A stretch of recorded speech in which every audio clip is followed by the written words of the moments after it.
Welcome back to our channel. First అయితే chicken శుభ్రంగా కడుక్కొని ఒక గిన్నెలో వాటర్ సాల్ట్ వేసుకొని చికెన్ వేసుకొని బాయిల్ చేసుకోవాలి.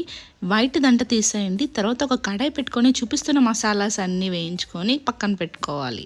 తర్వాత చికెన్ హాఫ్ బాయిల్ అయిపోయిన తర్వాత తీసేసి మసాలాని గ్రైండ్ చేసుకొని పక్కన పెట్టుకోండి. అల్లం వెల్లిపాయ పేస్ట్ కూడా దగ్గర ఉంచుకొని తర్వాత కడాయి పెట్టి ఆయిల్ పోసుకొని ఉల్లిపాయ పచ్చిమిరపకాయ కరివేపాకు 1 by 1 వేగిన తర్వాత కొంచెం అల్లం వెల్లిపాయ పేస్ట్ గ్రైండ్ చేసుకున్న మసాలా అలాగే ఉప్పు కారం చికెన్ అన్నీ వేసుకొని కొంచెం ఫ్రై చేసుకోవాలి. 3 బ్యాచెస్ కింద మనం మసాలా వేసుకొని చికెన్ అనేది ఫ్రై చేసుకోవాలి. లాస్ట్లో కొత్తిమీర వేసుకొని సైడ్కి పెట్టుకోండి. ఫ్రై చేసుకున్న చికెన్ తర్వాత బిర్యానీ కోసం ఆయిల్ కానీ గీ కానీ వేసుకొని బిర్యానీ మసాలాస్ అన్ని వేసుకోవాలి. తర్వాత అల్లం వెల్లిపాయ పేస్ట్ మగ్గాక కొత్తిమీర పుదీనా వేసుకొని చికెన్ బాయిల్ చేసుకున్న వాటర్ వేసుకొని రైస్ వేసుకొని ఒక 70% ఉడికాక చికెన్ వేసుకొని 5 minutes ఉంచితే మన biryani ready. Thank you for watching. Please like share and subscribe.